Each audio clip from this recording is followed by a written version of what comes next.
Student, आज के lecture में हम लोग इलेक्ट्रोस्टैटिक फोर्स किसी चार्ज लेयर पर कितना होगा उसको कैलकुलेट करेंगे, उसका डेरिवेशन देखेंगे और उस फॉर्मूले को समझने का प्रयास करेंगे।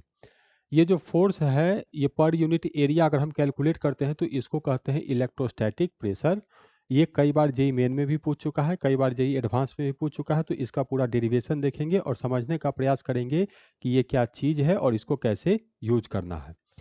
सबसे पहले देखो, अगर तुमको इसको बहुत डिटेल में समझना है तो देखो, मान लो इधर ये एक्स एक्सिस है और इधर हम लोग को स्पेस है और स्पेस का चार्ज डेंसिटी है रो। मान लो रो वैरी कर रहा है, हाँ सर ये रो वैरी कर रहा है। यहाँ से क्या किए, एक्स डिस्टेंस आगे गए इधर और यहाँ पर एक छोटा सा एलिमेंट ले लिए, कोई एरिया होगा हम लोग को, मान लो ऐसे यहाँ पर एक छोटा सा एरिया मैं कंसीडर कर लिया हूँ। हाँ सर ये ठीक है, ये एरिया कंसीडर कर लिए। इसके बाद क्या किए, dx डिस्टेंस हम आगे गए। तो मान लो यहाँ के बाद ये डिस्टेंस है हम लोग को dx, ये डिस्टेंस आगे गए तो ये डिस्टेंस हम लोग को ऐसे हो जाएगा।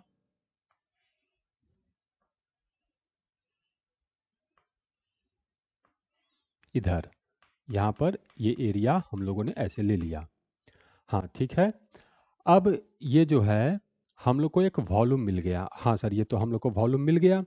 अगर मैं कहता हूँ कि इसका एरिया है हम लोग को a, हाँ सर एरिया a है और ये लेंथ जो है वो हम लोग को dx है। हाँ सर ये लेंथ dx है। तो इस वॉल्यूम के अंदर चार्ज होगा। हाँ सर ये चार्ज होगा। तो कितना होगा चार्ज इनसाइड, तो चार्ज इनसाइड लिखेंगे, चार्ज डेंसिटी मान लो x डिस्टेंस पर रो है तो इसको लिखेंगे रो into A into D x. इतना चार्ज इस वॉल्यूम के इनसाइड होगा। हाँ सर, अगर मैं इससे फ्लक्स कैलकुलेट करता हूँ ये मानकर कि इलेक्ट्रिक फील्ड जो है केवल एक्स डायरेक्शन में है, मतलब रो जो है वो एक्स डायरेक्शन में वैरी कर रहा है या इलेक्ट्रिक फील्ड केवल एक्स डायरेक्शन में है उसके कारण, तो देखो यहाँ पर भी हम लोग को इलेक्ट्रिक फील्ड होगा। इधर मान लेते हैं इलेक्ट्रिक फील्ड यहाँ पर हम लोग को इस डायरेक्शन में है, यहाँ इलेक्ट्रिक फील्ड ई है और यहाँ एरिया वेक्टर हम लोग को इधर होगा। हाँ सर एरिया वेक्टर तो यहाँ इधर होगा हम लोग को। ठीक, तो यहाँ पर फ्लक्स हम लोग को माइनस ई इंटू ए हो जाएगा। हाँ सर कोई दिक्कत नहीं है। अब मैं इस लेयर पे यहाँ आऊँगा तो इलेक्ट्रिक फील्ड कुछ और हो सकता है, इलेक्ट्रिक फील्ड हम लोग को चेंज हो जाएगा। तो इलेक्ट्रिक फील्ड इधर हम लोग को हो गया ई प्लस, इलेक्ट्रिक फील्ड में स्मॉल चेंज हो गया हम लोग को डी। हाँ सर ठीक है। और यहाँ एरिया वेक्टर हम लोग को इधर होगा तो इधर हो गया एरिया वेक्टर ए। तो टोटल फ्लक्स देखेंगे, बाकी किसी फेस से देखेंगे तो उससे फ्लक्स नहीं आएगा क्योंकि इलेक्ट्रिक फील्ड मैंने केवल एक्स डायरेक्शन में लिया है। अच्छा सर ठीक है, समझ में आ गया। तो यहाँ फ्लक्स माइनस ई ए और यहाँ flux E A into E D A. तो टोटल फ्लक्स जो कैलकुलेट करेंगे इस वॉल्यूम से, तो ये वॉल्यूम से हम लोग को ये फ्लक्स आ गया E plus D E into area A minus E into area A. तो ये हो गया हम लोग को ए इंटू डी ई। हाँ सर ये ठीक बात है। अब गॉस लॉ ये कहते हैं कि किसी भी गॉसियन सरफेस से जब हम टोटल फ्लक्स कैलकुलेट करते हैं तो वो हमेशा charge inside divided by epsilon not होता है। तो गॉस लॉ के हिसाब से मैं लिखूंगा तो A into D E equal to हो जाएगा rho into A into D X divided by epsilon not. हाँ सर ये तो आप सही लिख रहे हैं।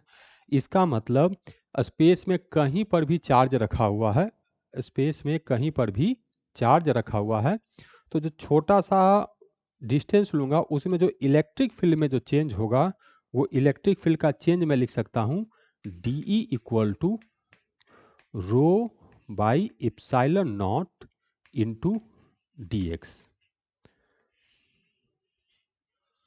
हाँ इलेक्ट्रिक फील्ड में जो चेंज होगा वो इतना होगा rho by epsilon not into D X.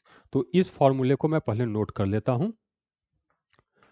तो सबसे पहला फॉर्मूला हमको पता चला कि D E by D x जो होगा ये हमेशा इक्वल टू होता है रो डिवाइडेड बाई इप्सिलॉन नॉट।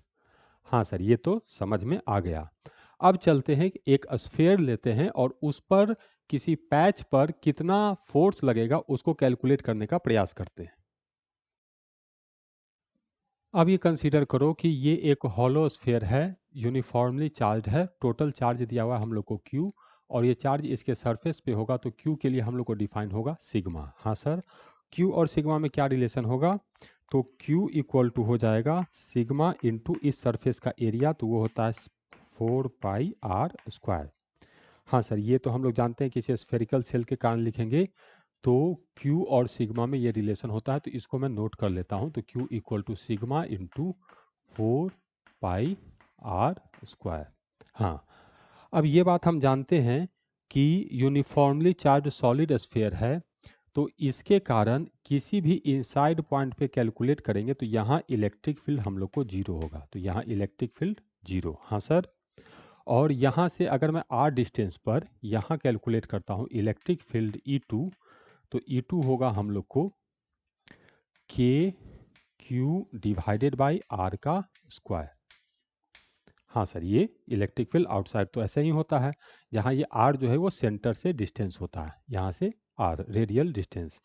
तो अगर E2 को मैं सिग्मा के टर्म में लिखना चाहूँ तो देखो कितना आएगा। E2 इक्वल टू हो जाएगा हम लोग को, k को अगर लिख दूँ 1/4πε0, और Q को लिख देता हूँ sigma into 4πr² divided by ये डिस्टेंस r²। तो देखो 4π से ये 4π कैंसिल हो गया, तो यहाँ से आ गया हम लोग को sigma divided by ε0 into r/r का होल स्क्वायर। हाँ सर, ये ठीक है, E2 इतना ही होगा। ओके, यदि मैं ये जो पॉइंट E2 है वो सरफेस के बिल्कुल पास लूँ, ये वाला पॉइंट बिल्कुल ही अगर मैं नज़दीक लूँ, तो ये R और R लगभग में बराबर हो जाएगा, लगभग में बराबर हो जाएगा, बहुत ज़्यादा चेंज नहीं होगा। तो उस केस में यहाँ पर जो इलेक्ट्रिक फील्ड होगा वो हम लोग को रेडियली आउटवर्ड डायरेक्शन में होगा, और ये होगा सिग्मा डिवाइडेड बाई ε0। ध्यान दीजिएगा, ये सिग्मा बाई 2 ε0 नहीं होगा, ये सिग्मा बाई ε0 होगा। क्लियर? इसी तरह से यहाँ पर अगर मैं देखूं सरफेस के जस्ट आउटसाइड यहाँ इलेक्ट्रिक फील्ड कितना होगा, तो ये रेडियली आउटवर्ड डायरेक्शन में होगा, और इसको मैं लिखूंगा सिग्मा डिवाइडेड बाई ε0, इस तरह से। हाँ सर, ये हम लोग को समझ में आ गया। तो just outside electric field, just outside अगर मैं कैलकुलेट करूंगा तो ये होगा हम लोग को सिग्मा डिवाइडेड बाई ε0। हाँ, ये बात तो समझ में आ गया। और जस्ट इनसाइड अगर मैं कैलकुलेट करूं तो ये तो जीरो है, ठीक है। और सरफेस पे कैलकुलेट करूंगा तो ये हम लोग को आ जाएगा KQ/r²। हाँ सर, उतना तो समझ में आ गया। तो इलेक्ट्रिक फील्ड इनसाइड और आउटसाइड वो हम लोगों ने समझ लिया। अब देखो, ये हम लोग को स्फीयर दिया हुआ है, हॉलो स्फीयर है, इस पे टोटल चार्ज है हम लोग को Q, इसका रेडियस है R। अब ये एक स्मॉल पैच है हम लोग को, ये वाला। मैं ये जानना चाहता हूं कि इस पर कितना इलेक्ट्रोस्टैटिक फोर्स लग रहा है बाकी चार्जेज के कारण। मैं केवल इस पैच पर जानना चाहता हूं कि कितना इलेक्ट्रोस्टैटिक फोर्स लग रहा है और जो चार्ज बचा है उसके कारण। तो मैं मान लेता हूं इस पैच का एरिया है DA, छोटा सा एरिया है DA। हाँ सर, इस पे छोटा चार्ज, ये छोटा एरिया DA है, तो इस पे चार्ज भी होगा। हाँ सर, इस पे चार्ज होगा, तो इस पे चार्ज DQ कितना लिखेंगे, तो ये हो जाएगा हम लोग को सिग्मा इंटू DA। हाँ, यूनिफॉर्म चार्ज डेंसिटी सिग्मा है, तो सिग्मा इंटू DA होगा, बिल्कुल सही सर। अब मैं इस पर जब फोर्स लिखूंगा तो बाकी चार्जेस के कारण होगा, तो क्या होगा, देखो मैं इस पैच को यहाँ से अलग कर दे रहा हूँ, यहाँ पॉइंट है A और मुझे इस पर फोर्स बताना है। अब देखो गड़बड़ क्या है कि अगर ये पूरा होल स्फीयर मैं लेता हूँ, तब पॉइंट A पर इलेक्ट्रिक फील्ड सरफेस के जस्ट आउटसाइड, सरफेस के जस्ट आउटसाइड अगर मैं इलेक्ट्रिक फील्ड लिखता हूं तो उसका फॉर्मूला तो मुझे पता है कि इलेक्ट्रिक फील्ड पॉइंट ए पर हम लोग को होगा सिग्मा डिवाइडेड बाई ε0। ये मैंने अभी कैलकुलेट किया था, जस्ट आउटसाइड सिग्मा बाई ε0 और जस्ट इनसाइड तो हम लोग को जीरो होगा। हाँ सर, वो तो हमको समझ में आया, लेकिन ये वाला तब होता जब ये पूरा का पूरा हम लोग को स्फीयर होता, लेकिन इतना पर तो मुझे फोर्स चाहिए ही चाहिए, तो इसको अगर मैं काट के निकाल दिया तो इस पर मुझे फोर्स बाकी चार्जेज के कारण चाहिए, तो बाकी चार्जेज के कारण यहाँ पर आउटसाइड में इलेक्ट्रिक फील्ड इतना नहीं रह पाएगा। समझ में आया? तो इस पॉइंट ए पर इलेक्ट्रिक फील्ड हम लोग को सिग्मा बाई इप्सिलॉन नॉट नहीं होगा, क्योंकि इतना चार्ज तो मैंने हटा दिया ना। हाँ सर, उतना चार्ज आप हटा दिए तो फोर्स तो बस बचा हुआ चार्ज के कारण लगेगा। इसको ऐसे भी समझ सकते हो, टोटल चार्ज था 20 कूलम, 20 कूलम के कारण आउटसाइड इलेक्ट्रिक फील्ड था यहाँ पर सिग्मा बाई इप्सिलॉन नॉट, लेकिन यहाँ पर 2 कूलम में निकाल दिया तो बचा तो इधर 18 कूलम ही ना। तो 18 कूलम के कारण हमें वो लिखना पड़ेगा। दूसरा बात कि सर ये वाला लेंगे तो चार्ज अपने ऊपर फोर्स तो लगाता नहीं है। हाँ, ये बात भी सही है। तो इसको कैसे करेंगे? तो देखो, इसको करने का तरीका ये है कि इसके कारण यहाँ पर कुछ इलेक्ट्रिक फील्ड होगा, कुछ फोर्स लग रहा होगा। हाँ सर, वो लग रहा होगा। और इस चार्ज के कारण भी कुछ इलेक्ट्रिक फील्ड होगा। तो यहाँ पर मैं अगर लिखूंगा तो electric field at point A जो होगा, ये अगर मैं टोटल चार्जेज के कारण लिखूं तो ये होगा हम लोग को sigma divided by epsilon not. हाँ सर, ये होगा। अगर ये मैं कहता हूं 20 कूलम के कारण कितना, 20 कूलम के कारण कितना लिखूंगा, तो देखो इसको मैं ऐसे भी लिख सकता हूं। मान लेते हैं सिग्मा, इसको ऐसे लिख देता हूं, इन सब चार्जेज के कारण E1 होगा और इस पैच के इलेक्ट्रिक फील्ड के कारण हम लोग को E2 होगा। तो E1 plus E2 equal to sigma divided by epsilon not. हाँ सर, ये इलेक्ट्रिक फील्ड तो हो गया। बिल्कुल सर। अब यदि मुझे फोर्स कैलकुलेट करना है तो इलेक्ट्रिक फील्ड को चार्ज से मल्टीप्लाई करूंगा, और इस पे चार्ज है dq, तो दोनों तरफ dq से मल्टीप्लाई कर देता हूं। तो E1 dq plus E2 dq। ध्यान देना है, यहां E1 जो इलेक्ट्रिक फील्ड है वो इन सब चार्जेज के कारण है। अब पॉइंट ए पर जो E2 इलेक्ट्रिक फील्ड है वो इस पैच के चार्जेज के कारण है। पैच पर भी जो चार्ज होगा उसके कारण होगा। और E1 प्लस E2 मिला के पूरा स्फीयर बना है, तो सिग्मा बाई इप्सिलॉन नॉट, और ये हो जाएगा हम लोग को sigma dq divided by epsilon not. हाँ सर, ये हो गया। अब ध्यान से देखना, ये इलेक्ट्रिक फील्ड किसका है? इसी चार्ज का है, और ये चार्ज भी किसी का है? इसी पैच का है। तो ये जो फोर्स लगाएगा, ये सारे चार्जेज आपस में फोर्स लगाएंगे। हाँ, कूलम्स लॉ से फोर्स लगाएंगे, लेकिन एक लगाएगा प्लस एक्स में तो दूसरा लगाएगा माइनस एक्स में, तो ये एक्शन रिएक्शन होगा। तो ये फोर्स लगेगा तो, लेकिन जब इसका मैं सम करूंगा तो ये सम जीरो हो जाएगा। टोटल सम हम लोग को जीरो हो जाएगा। इसका मतलब टोटल जो फोर्स लगना है ये वो इसके बराबर ही होगा। तो इस पैच पर जो फोर्स लगेगा वो फोर्स हम लोग को आएगा sigma by epsilon not into dq। ये वाला है, केवल इतना, और इतना इसके बराबर है। तो इसलिए फोर्स जो मैं लिखूंगा वो sigma by epsilon not into dq हो गया। इसका मतलब इस पैच पर अगर मुझे फोर्स कैलकुलेट करना है तो मैं इस पैच को यहाँ मानकर जो टोटल इलेक्ट्रिक फील्ड है उसको अगर चार्ज के साथ मल्टीप्लाई करूंगा तो मुझे फोर्स आ जाएगा। इस पैच का चार्ज माइनस करके इलेक्ट्रिक फील्ड कैलकुलेट करने की आवश्यकता नहीं है। तो मैं लिखूंगा इस पैच पर लगने वाला जो फोर्स है, इस फोर्स को अगर मैं लिखूं तो ये मैं लिखूंगा इलेक्ट्रिक फील्ड जस्ट आउटसाइड। ये जो पैच के जस्ट आउटसाइड इलेक्ट्रिक फील्ड है, E1 नहीं लिखना है। ये देखो, फोर्स जो होगा वो केवल जस्ट आउटसाइड टोटल, उसको मैं लिख सकता हूं इंटू dq, और dq को तो मैं लिख ही सकता हूं, ये हो जाएगा सिग्मा इंटू dA। ये हम लोग को ऐसे आया। ठीक है। अब इनसाइड देखते हैं। ये पैच के इधर इनसाइड भी तो हम लोग को इलेक्ट्रिक फील्ड होगा, लेकिन इनसाइड इलेक्ट्रिक फील्ड कितना है हम लोग को? जीरो। हाँ सर, इनसाइड इलेक्ट्रिक फील्ड तो हम लोग को जीरो है। तो यहाँ पर ये जो टोटल फोर्स मैं कैलकुलेट किया हूँ, यहाँ पर थोड़ा सा गड़बड़ हो जाता है, उसको समझना है, तो उसको देखते हैं। अब देखो, सारा जो गेम है वो यहाँ पर है कि ये जो सरफेस हम माने हैं इसके आउटसाइड में इलेक्ट्रिक फील्ड है E2, और हेमिस्फीयर के केस में इनसाइड में इलेक्ट्रिक फील्ड जीरो है। लेकिन मैं इन जनरल मान लेता हूँ कि यदि इनसाइड भी हम लोग को होता इलेक्ट्रिक फील्ड इधर E1, तो inside electric field just inside E1 है और जस्ट आउटसाइड अगर E2 है तो उस केस में क्या होता है, और इन जनरल हम फॉर्मूला डिराइव करते हैं।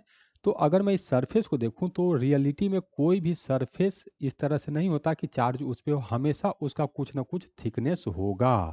तो जो चार्ज एक्चुअली में होगा वो बहुत ही स्मॉल थिकनेस में जब होता है तो हम कहते हैं कि हाँ वो हम लोग को सरफेस पर चार्ज है।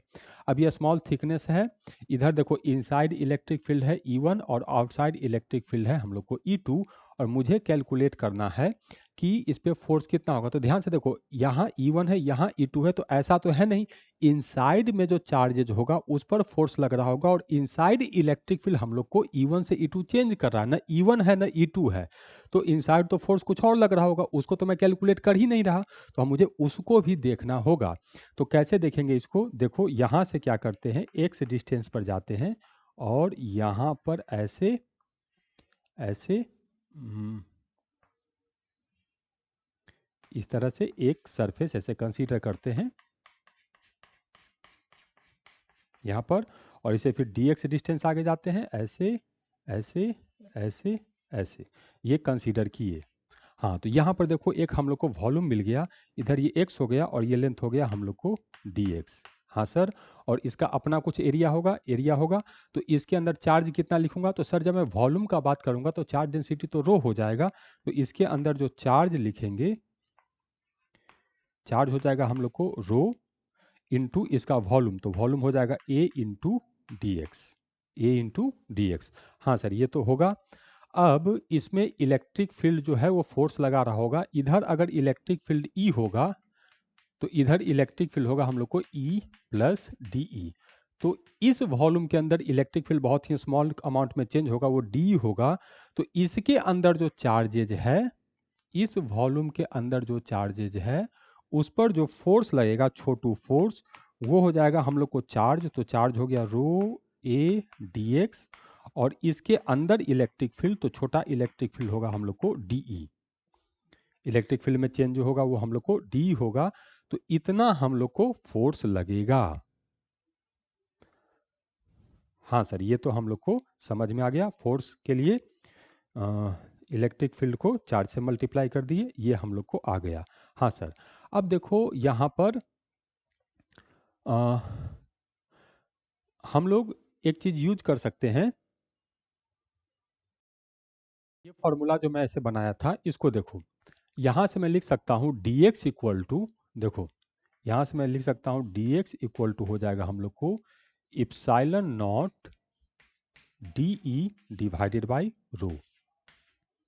हाँ सर ये तो बिल्कुल लिख सकते हैं, तो इसको इसमें मैं पुट कर देता हूँ, तो देखो क्या आ जाएगा df, और एरिया को मैं डिवाइड कर देता हूँ इधर, फोर्स डिवाइडेड बाई एरिया हो गया, तो यहाँ हो गया रो हो जाएगा हम लोग को, साथ में dx को लिखेंगे तो ये हो जाएगा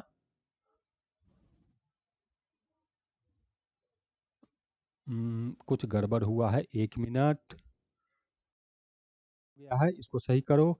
ये इलेक्ट्रिक फील्ड जो है यहाँ तो E होगा, नहीं इलेक्ट्रिक फील्ड इसके इनसाइड में लिखूंगा, यहाँ थोड़ा सा गड़बड़ हो गया, इसको चेक करो कि इधर इलेक्ट्रिक फील्ड, इसके अंदर इलेक्ट्रिक फील्ड E जो वेरिएबल है, लेकिन किसी एक लोकेशन पर देखेंगे तो वो तो हमको E ही मिलेगा, तो यहाँ गड़बड़ हो गया है। अच्छा हाँ, तो ये इलेक्ट्रिक फील्ड तो हम लोग को E ही रहेगा। अब देखो यहाँ से क्या करते हैं, रो और dx को मैं पुट कर दे रहा हूँ, तो ये हो जाएगा epsilon not D divided by rho into electric field E. देखो रो से रो कैंसिल हो गया हम लोग को, और फोर्स पर यूनिट एरिया इसको हम लोग प्रेशर कहेंगे, और इसको इंटीग्रेट कर देते हैं, तो ये हो गया हम लोग को डी एफ डिवाइडेड बाई ए। तो यहाँ से देखो क्या आ गया हम लोग को, इप्सिलॉन नॉट ई डी हो गया। हाँ ठीक है, तो इसको हमको इंटीग्रेट करना पड़ेगा, कहाँ से कहाँ, यहाँ से शुरू करेंगे और यहाँ पर ख़त्म करेंगे। ठीक है, तो हमको टोटल फोर्स आ जाएगा, लेकिन यहाँ पर इलेक्ट्रिक फील्ड E1 है, तो इनसाइड इलेक्ट्रिक फील्ड E1, और जब ये यहाँ ख़त्म होगा तो इलेक्ट्रिक फील्ड E2 है, तो आउटसाइड इलेक्ट्रिक फील्ड E2 है ना। तो एरिया तो हम लोग को देखो पूरा ये सेक्शन जो है वो उसमें कांस्टेंट है, तो DF को इंटीग्रेट करेंगे, तो ये आ गया हम लोग को force divided by area equal to force divided by area, ये हो जाएगा E² बाई 2, तो half E half epsilon not E square. अब ये ई स्क्वायर कहाँ से कहाँ जाएगा, E1 से E2। इसको कहते हैं हम लोग फोर्स डिवाइडेड बाय एरिया को इलेक्ट्रोस्टैटिक प्रेशर, और ये इलेक्ट्रोस्टैटिक प्रेशर का फॉर्मूला आ जाएगा हम लोग को half epsilon not E2 square minus E1 square.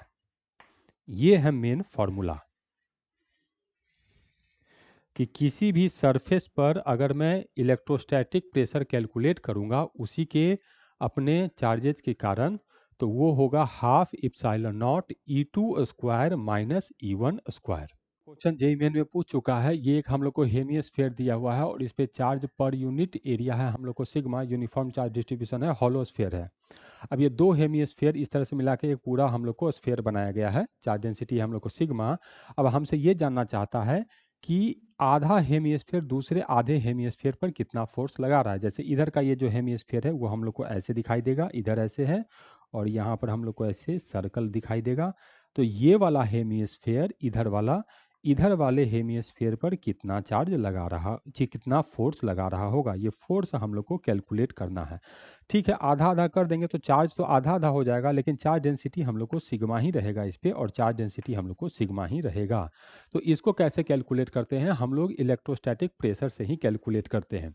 तो जैसे देखो, इलेक्ट्रोस्टैटिक प्रेशर का डायरेक्शन हमेशा रेडियली आउटवर्ड होता है।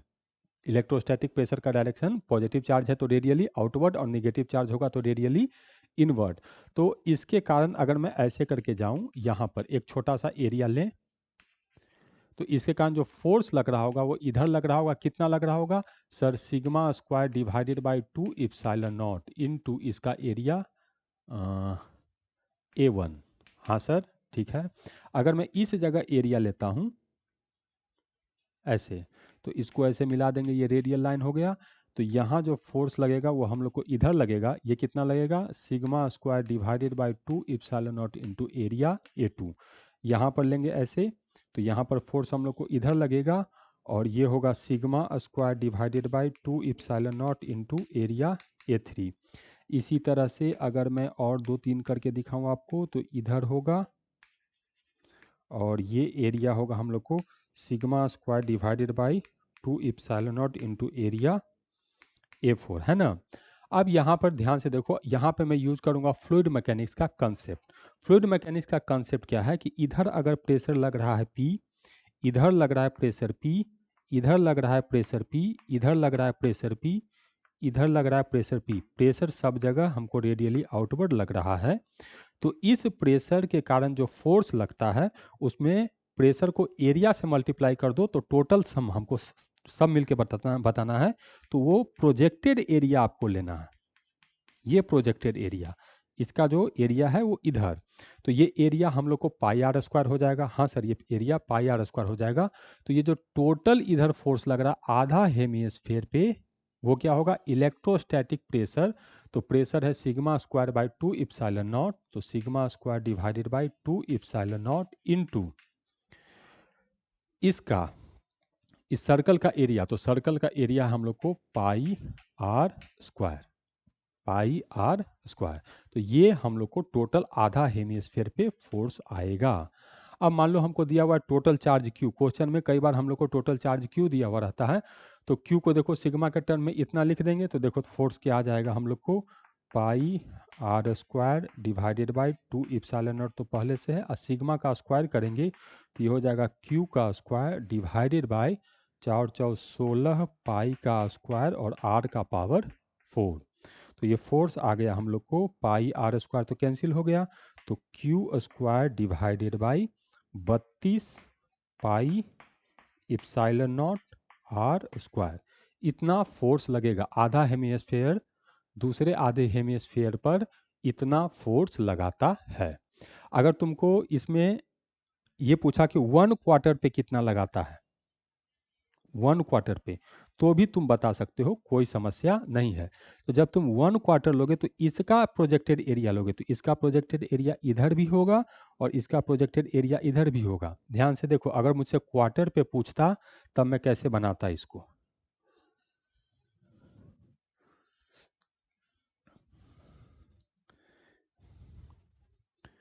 हाँ, क्वार्टर पे अगर मुझसे ये पूछता तो देखो ये इधर हम लोग को ऐसे बनेगा ये, और इधर भी हमको आएगा, तो एक फोर्स जो है वो हम लोग को इधर ऐसे आएगा और एक फोर्स जो है हम लोग को ऊपर है, ऊपर की तरफ आएगा, और दोनों का मैग्नीट्यूड बराबर होगा।